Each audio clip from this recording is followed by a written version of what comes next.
Orang kafir ketika membelanjakan harta, lafadznya bukan infak, lafadznya bukan sodakoh, tetapi lafadz di sini adalah ahlaktu, saya. Selamat datang di channel YouTube Cahaya Muhammadiyah. Assalamualaikum warahmatullahi wabarakatuh.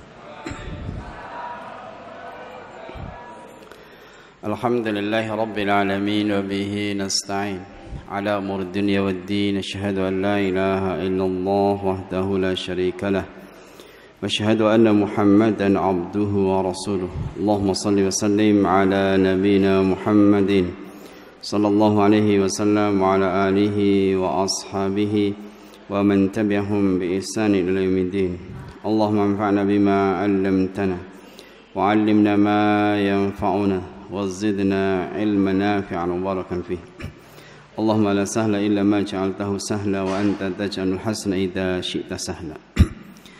Jamaah yang hormati, kita bersyukur kepada Allah Ta'ala pada kesempatan kali ini kita bisa hadir dalam talabul ilmi, menuntut ilmu, kajian Al-Quran.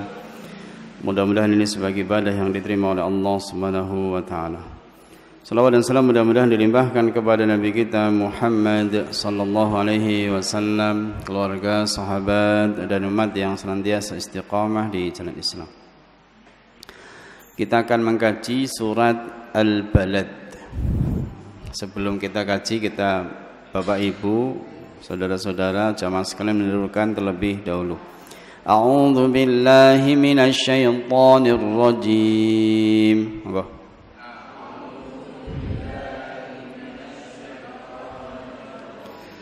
Bismillahirrahmanirrahim.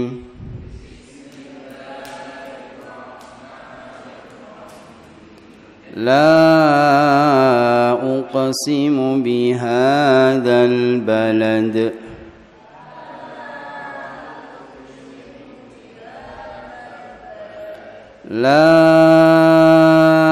أقسم بهذا البلد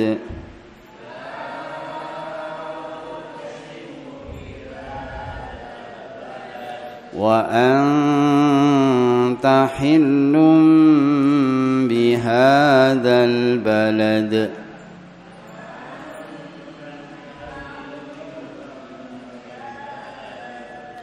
وأنت حل بهذا البلد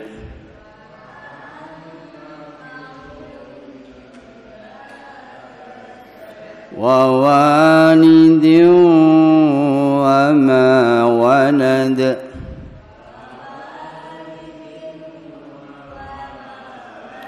ووالد وما ولد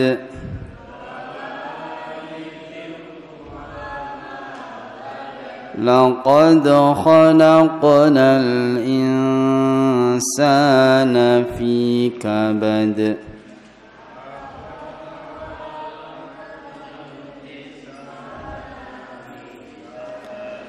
لقد خلقنا الإنسان في كبد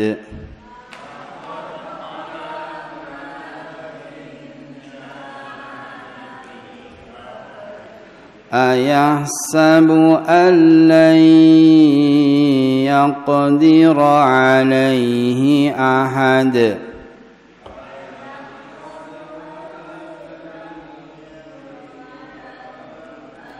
أيحسب أن لن يقدر عليه أحد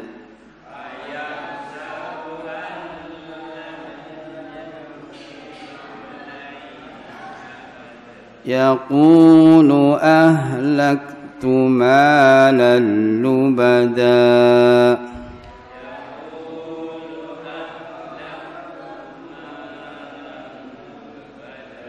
يقول أهلكت مالا لبدا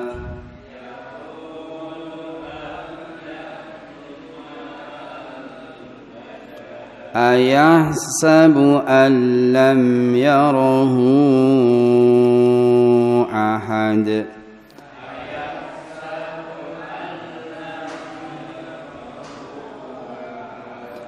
Ayahsabu an lam yarahu ahad.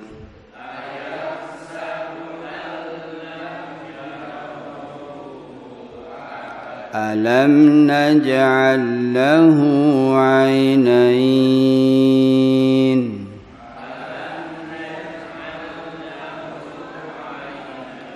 Alam naj'al lahu 'ainain.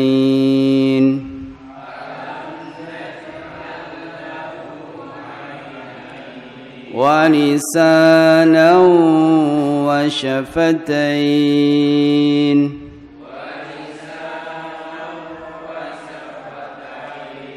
ولسانا وشفتين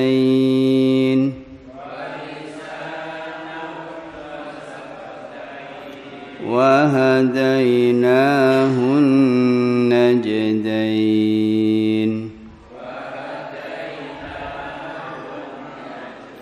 وهديناه النجدين.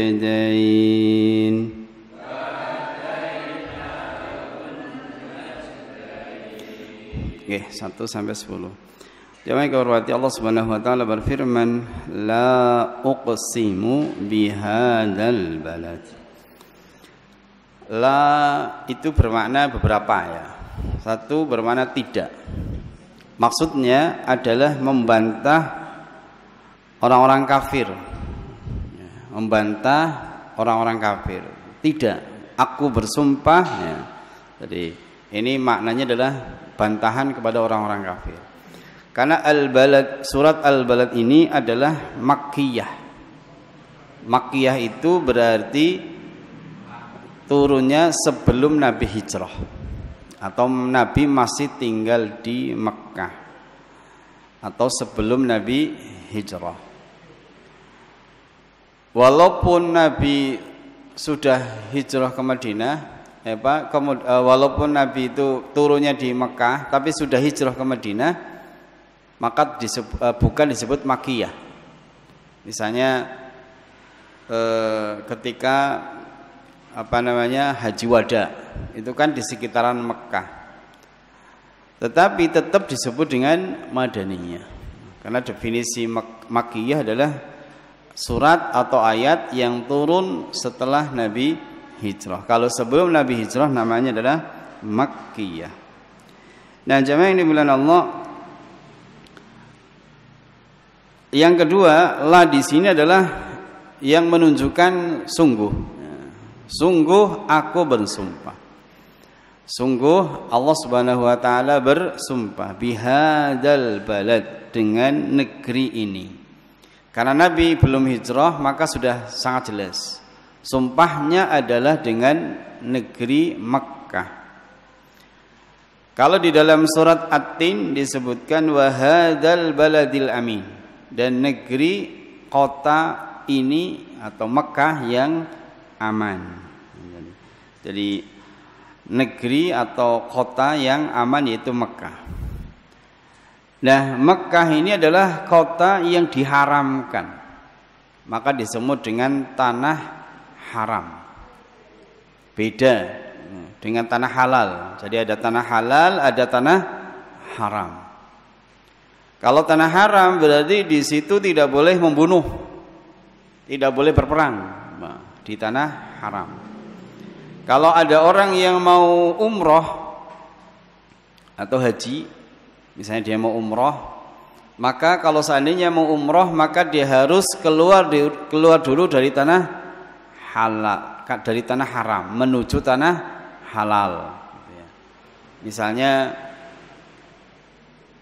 ada yang keluar menuju Tan'im, sebagaimana Aisyah radhiyallahu anha ketika mau umroh keluar dulu ke Tan'im. Ada yang ke Ji'ronah, itu ada beberapa yang keluar ya. Kalau dari Mekah menuju dari Madinah ke Mekah itu di Dzul Khulaifah atau yang disebut dengan Bir Ali. Gitu. Itu mikotnya di situ. Tanah haram. Gitu ya. Kalau orang Indonesia itu pada umumnya mikotnya adalah di Yalamlam itu. Kalau mau umroh atau haji. Nah, kita kembali. Mekkah itu adalah tanah haram, yang berarti di situ tidak boleh membunuh, dan tidak boleh berbuat dosa. Bahkan seseorang itu berniat mau berbuat dosa saja tidak boleh. Berniat berbuat dosa, baru niat saja Pak, itu sudah dosanya itu sudah dilipat gandakan, bahkan diancam dengan azab yang pedih. Surat Al-Hajj ayat 25. Dan siapa saja yang bermaksud melakukan kejahatan secara zalim di dalamnya di Mekah, maka kemudian sungguh kami akan rasakan kepadanya siksa yang pedih. Ini surat Al-Hajj.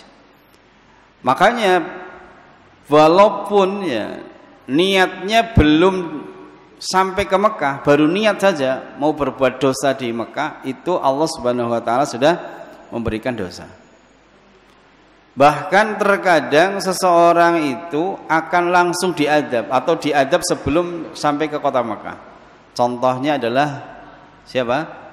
Abroha, yang bermaksud akan menyerang Ka'bah. Belum sampai Mekah sudah dihancurkan oleh Allah dengan mengirimkan tayron ababil, burung yang berbondong-bondong. Oleh karena itu hati-hati. Kalau di Mekah jangan sampai ada niat berbuat jahat, berbuat dosa. Karena akan diadab oleh Allah Subhanahu wa taala. Bisa adabnya langsung, bisa nanti di akhirat. Nah, kemudian sejak kapan tanah haram Mekah itu jadi tanah haram? Adalah sejak zamannya Nabi Ibrahim. Inna Ibrahim harrama Makkah. Sesungguhnya Nabi Ibrahim itu mengharamkan Mekah. Jadi mengharamkan Mekah. Jadi sejak zamannya Nabi Ibrahim. Nah, kemudian Nabi kita Muhammad SAW mengharamkan Al-Madinah. Sebagaimana kata Nabi, wa inni haramtul Madinah, dan sesungguhnya aku telah mengharamkan Madinah. Jadi makanya Haramain itu dua kota yang diharamkan. Istilahnya adalah apa? Haramain.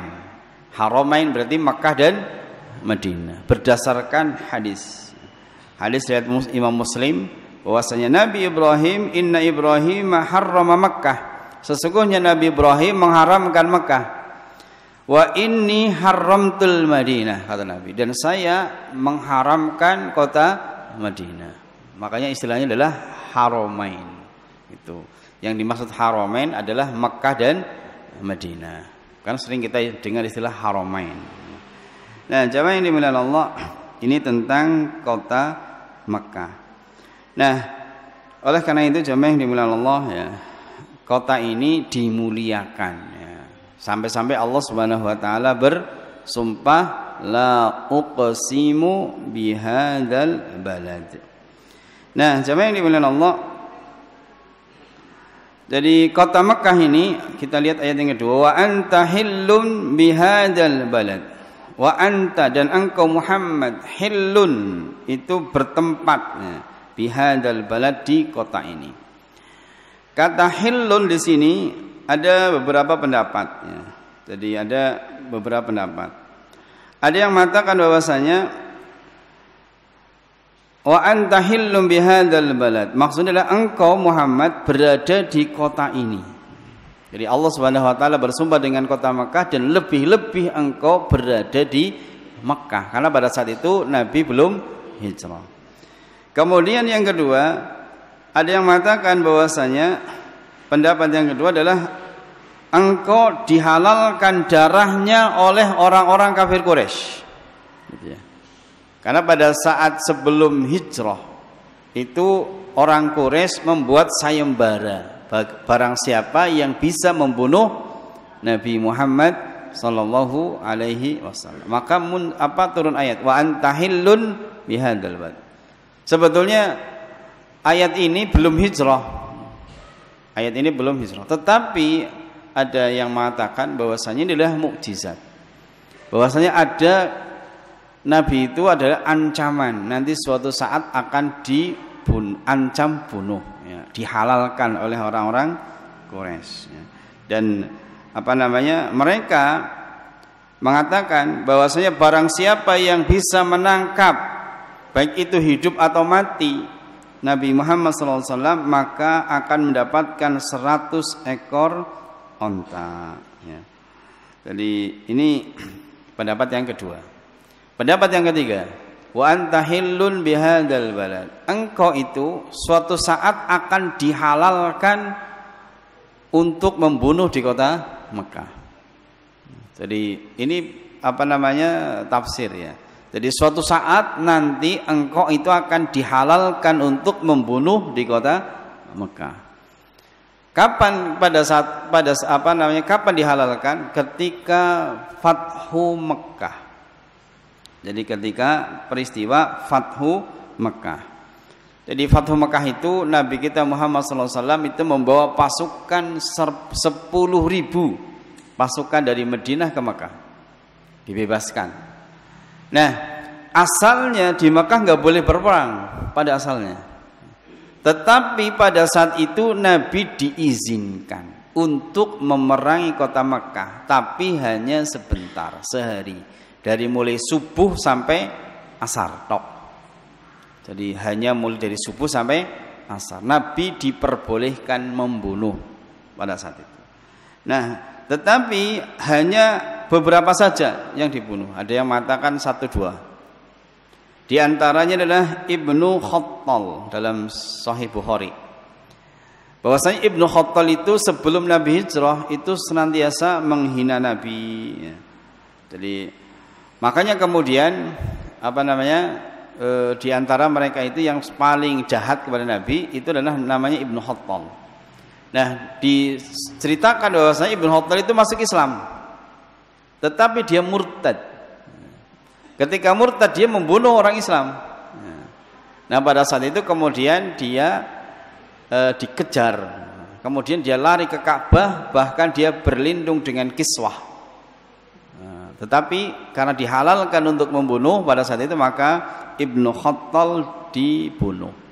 Nah, ini wa antahillun bihadzal balad. Engkau suatu saat itu akan dihalalkan di negeri yang mulia, di negeri haram, yaitu Mekah. Jadi ini tentang kisahnya Ibnu Khattal ya. Bahwasanya Nabi itu membunuh Ibnu Khattal ya. Maksudnya atas perintah Nabi. Jadi wa antahillun bihadzal balad. Ini sumpah ya. Kemudian sumpah yang ketiga, wa walidin wa ma walad. Wa walidin, dan demi bapaknya.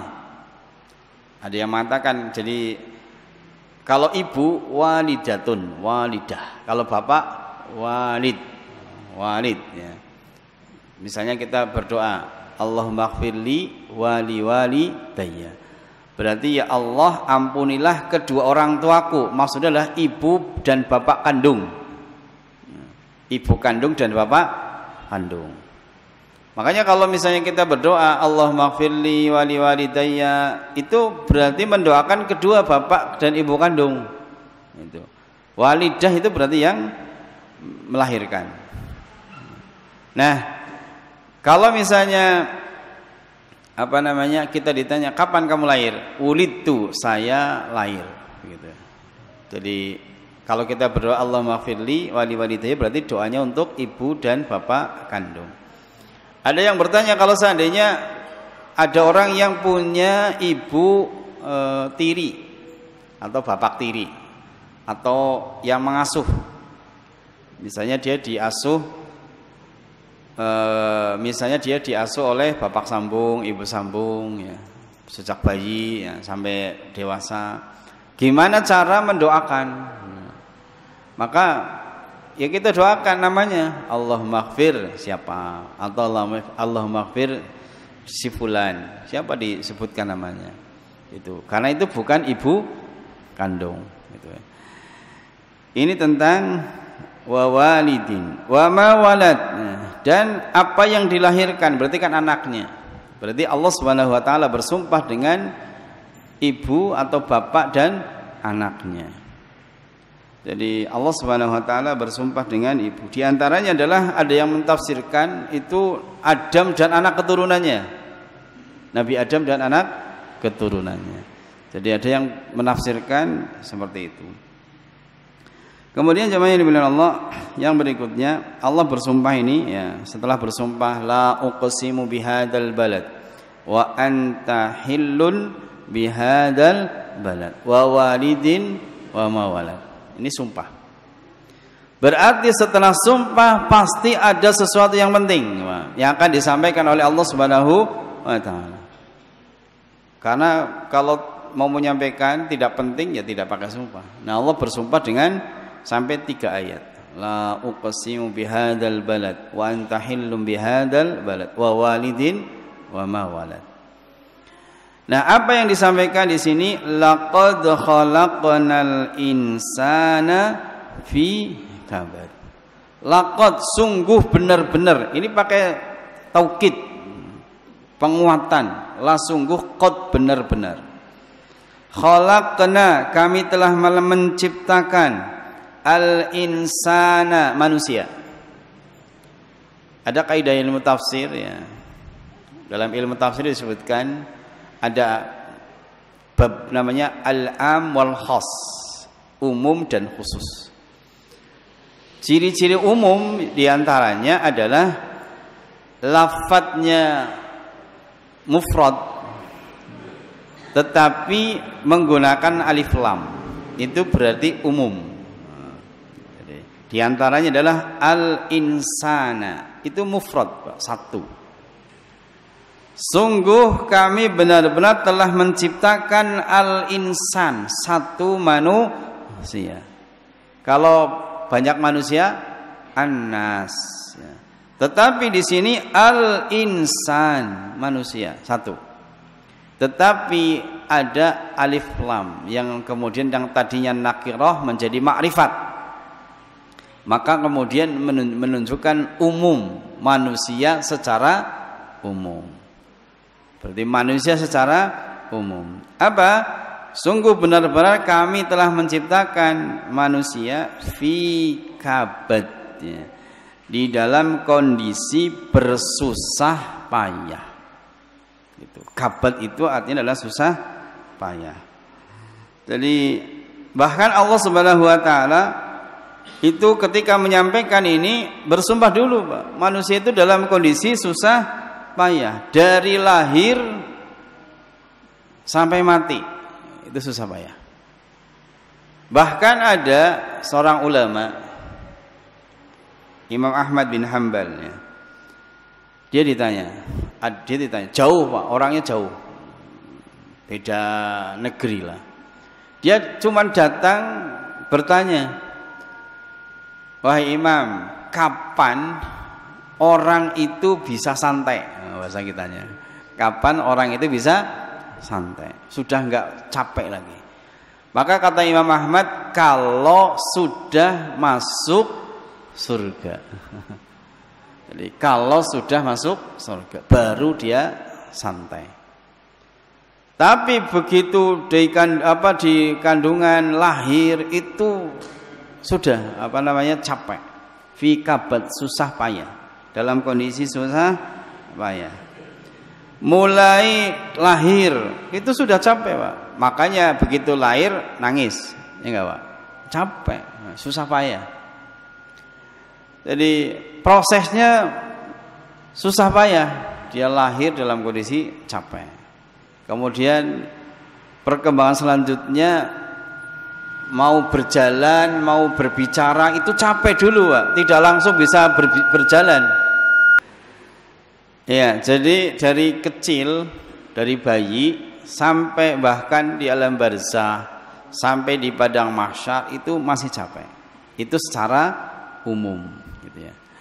Nah, bahkan ada yang mengatakan masalah ketika masih kecil dari mulai gigi tumbuh saja biasanya panas. Itu kan dalam kondisi yang susah payah itu. Mau bisa berjalan, bisa berbicara, itu semuanya ada prosesnya yang itu membutuhkan hal-hal yang susah gitu ya.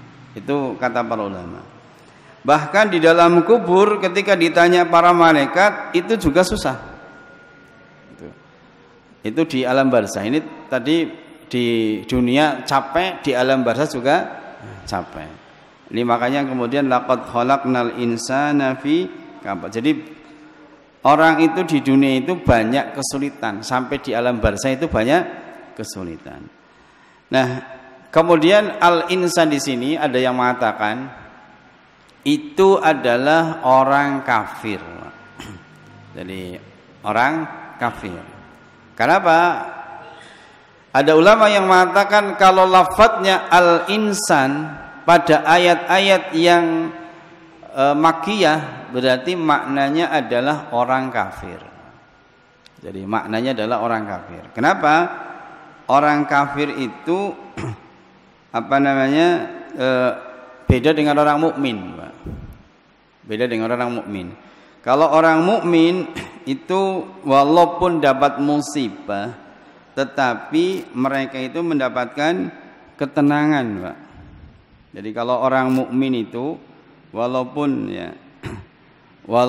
dia itu capek, walaupun dia itu dapat musibah, tetapi tetap tenang.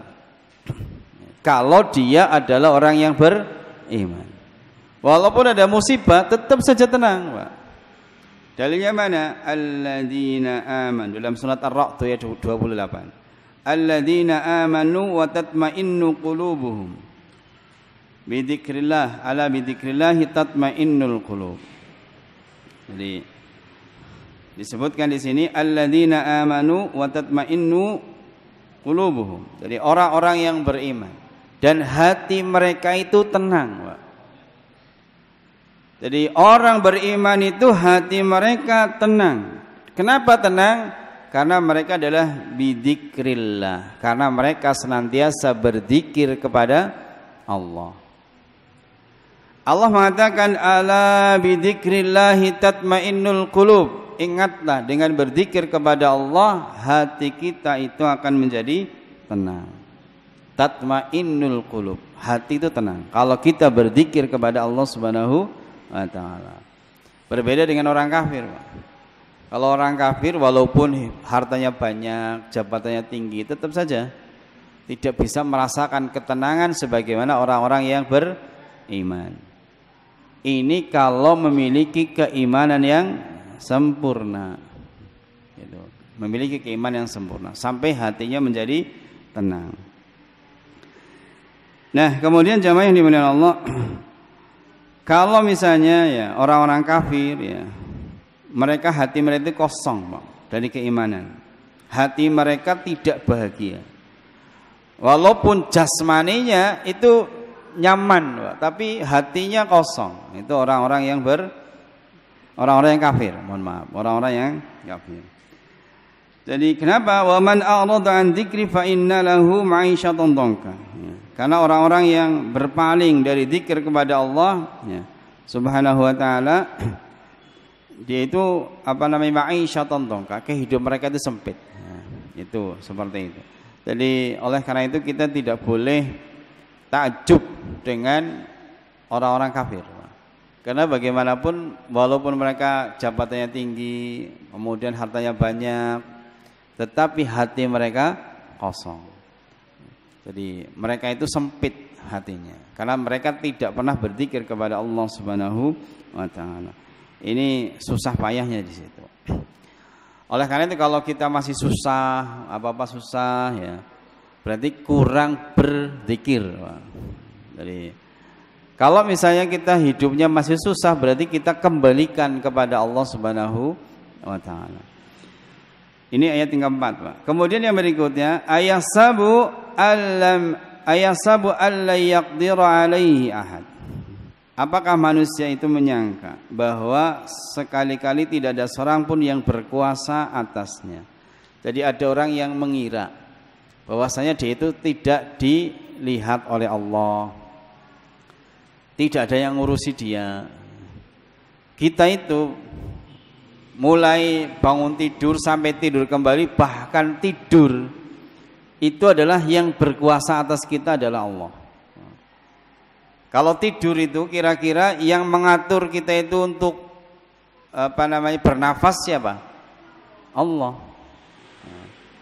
Yang mengatur supaya jantung kita tetap berdetak itu kan Allah. Kita kan nggak sadar, tidak sadar kalau kita jantung kita tetap berdetak, ginjal kita bekerja, pencernaan kita bekerja. Yang ngatur itu adalah Allah Subhanahu wa taala. Bahkan semua aktivitas itu yang mengatur itu adalah Allah Subhanahu wa taala. Tetapi ada yang menganggap bahwasanya tidak ada yang berkuasa. Jadi orang itu ya atas kehendaknya sendiri. Itu ada yang beranggapan seperti itu. Sehingga kemudian dia bebas melakukan apa saja. Bebas melakukan dosa dan maksiat. Ketika berinteraksi dengan manusia, ya bebas saja. Dia merasa tidak dicatat amalnya. Kalau mencuri, ya sudah, nggak urusan. Dia korupsi, ya nggak urusan. Kalau dia berdagang, ngurangi timbangan. Kalau dia ngomong nggak urusan, mau menyakiti orang mau tidak urusan. Karena merasa bahwasanya dia tidak diawasi. Seakan-akan dia itu cuma hidup sekali dan tidak dibangkitkan oleh Allah Subhanahu wa taala pada hari kiamat. Ayasabu alla yaqtira alaihi ahad. Seakan-akan tubuhnya itu nanti hancur jadi tulang belulang. Jadi menjadi tanah dan tidak dibangkitkan oleh Allah. Kalau orang kafir Quraisy itu banyak yang seperti ini, Pak. Jadi mereka itu yakin bahwasanya Allah yang menciptakan mereka, yang memberi rezeki. Tetapi mereka tidak yakin bahwasanya mereka itu akan dibangkitkan. Karena mereka itu masa sudah jadi tulang, sudah hancur, masa bisa dibangkitkan? Nah, mereka tidak yakin. Itu diantaranya. Makanya orang-orang kafir itu semaunya, Pak. Punya anak perempuan, ada yang membunuh. Ada orang yang lemah ditindas. Orang yang kuat menindas. Itu begitu. Namanya jahiliyah. Ya, diantaranya adalah begitu. Karena mereka merasa tidak diawasi dari yang berkuasa atas dirinya. Kemudian yaqulu, mereka mengatakan ahlaktu malal lubada. Dia mengatakan ahlaktu, saya telah menghabiskan malal lubada, harta yang banyak.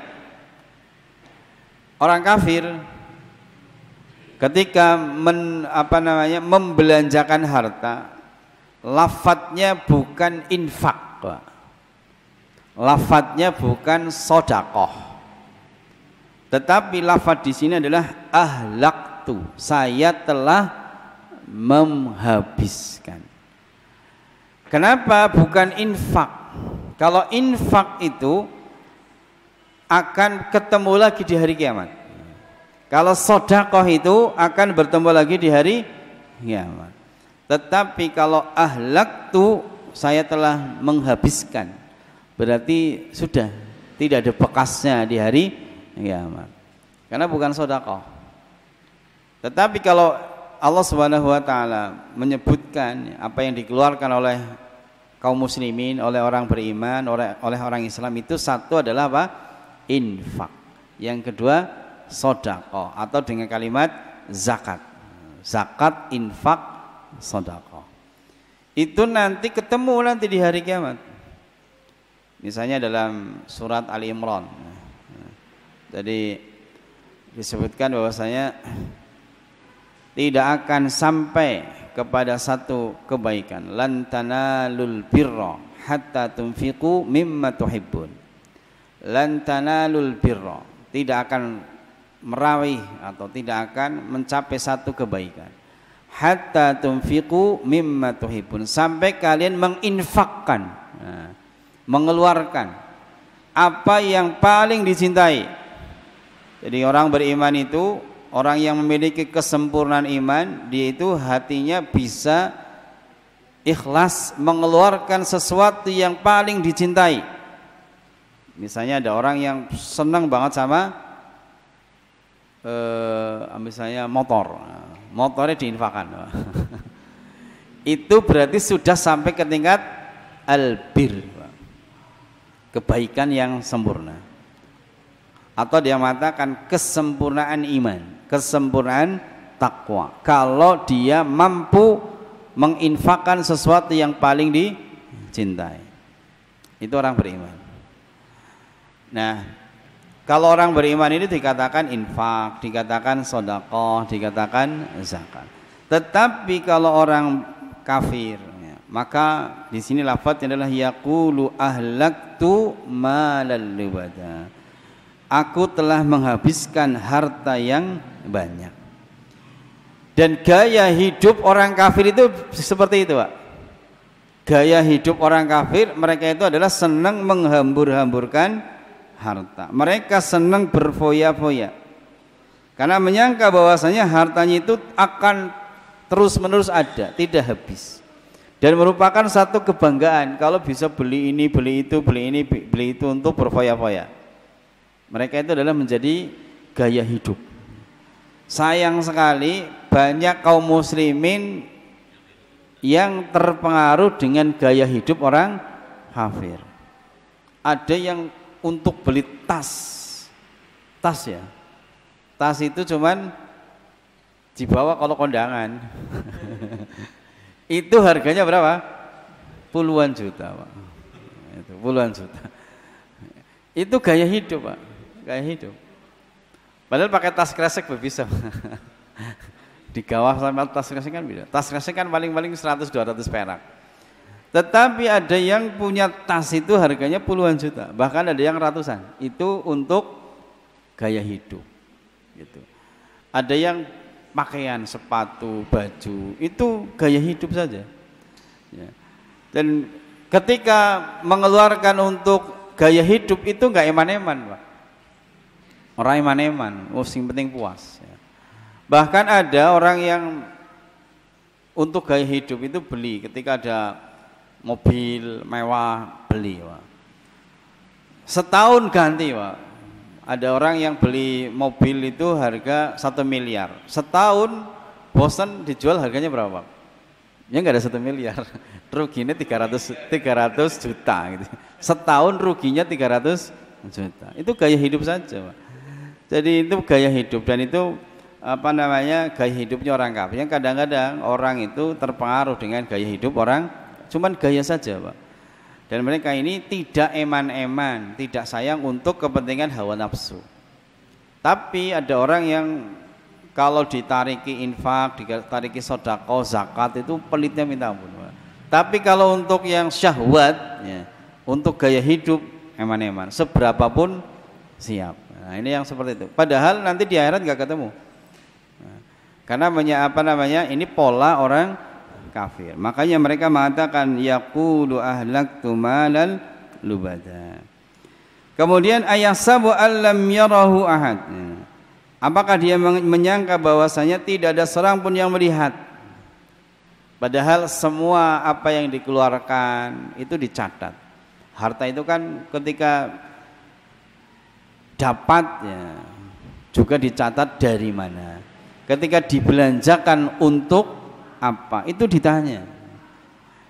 Nah, makanya Allah mengatakan ayasabu allam yarahu ahad. Apakah dia menyangka bahwasanya tidak ada seorang pun yang melihat? Karena orang-orang jahiliyah itu bangga dengan menghambur-hamburkan uang. Jadi semakin dihambur-hamburkan dia semakin bangga, Pak. Itu sifat orang kafir. Jadi, dan kita jangan meniru, Pak, karena semua itu akan dimintai pertanggungjawaban oleh Allah Subhanahu wa taala di hari kiamat nanti. Jadi kita semua itu akan dimintai pertanggungjawaban, dan semua apa yang kita keluarkan itu akan dihisab, Pak. Kadang-kadang itu kan orang itu ya mengeluarkan harta itu yang untuk hawa nafsunya, itu enggak eman-eman, Pak. Itu. Tapi kalau untuk yang sifatnya zakat, sedekah, infak itu pelitnya luar biasa. Itu ada yang begitu. Nah, kecuali orang yang dirahmati oleh Allah Subhanahu wa taala. Nah, orang yang bisa sampai sempurna imannya itu bisa menginfakkan hartanya dari harta yang paling dicintai. Sebagaimana surat Ali Imran, lan tanalul birra hatta tunfiqu mimma tuhibbun. Kemudian Allah di ayat 8 mengatakan alam naj'al lahu ainain, bukankah kami telah memberikan kepadanya dua buah mata. Jadi mata di sini adalah anugerah dari Allah, karunia yang diberikan kepada kita supaya bisa melihat. Jadi supaya bisa melihatnya, melihat keagungan kebesaran Allah Subhanahu wa taala, melihat keagungan, melihat dunia ya. Kemudian bisa membaca Quran gitu ya, untuk digunakan untuk beribadah, itu mata gitu. Kemudian melihat sesuatu yang disyariatkan ya. Nah, jangan sampai kemudian kita punya mata digunakan untuk hal-hal yang maksiat gitu ya. Kemudian Allah mengatakan walisana wa syafatain, Allah memberikan lisan dan dua buah bibir yang bisa bicara, Pak. Jadi bicara itu ada lisan, ada bibir. Makanya kalau makhraj itu, makhraj tempat keluar huruf itu kan ada lisan, ada bibir, ada tenggorokan, itu semuanya. Jadi kebanyakan makhraj itu kan dari lisan bertemu dengan bibir ya, atau bertemu dengan gigi itu. Tapi Allah menciptakan lisan dan dua buah bibir itu untuk bisa berbicara. Jadi lisan dan dua buah bibir itu untuk berbicara. Nah, makanya kemudian ketika Allah Subhanahu wa taala menganugerahkan ini, maka bisa berbicara. Yang kemudian seharusnya dia bisa berbicara untuk sesuatu yang manfaat. Bisa berzikir, bisa baca Quran. Apalagi di bulan suci Ramadan, Pak.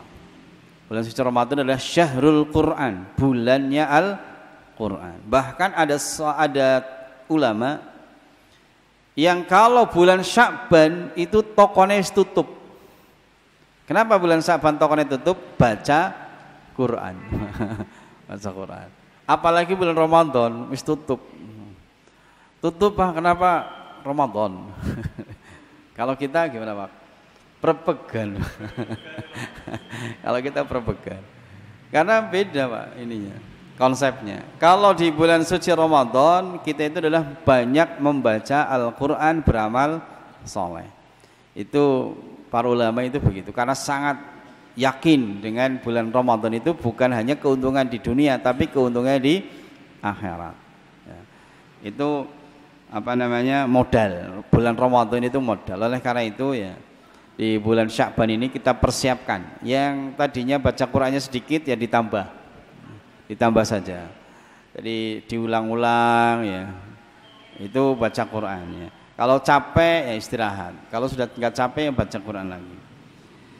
Walisana wa syafat. Wa hadainahu najdain, dan kami telah menunjukkan kepadanya dua jalan. Jalan ini adalah jalan yang baik, jalan menuju kebaikan, dan jalan menuju keburukan. Sudah ditunjukkan oleh Allah.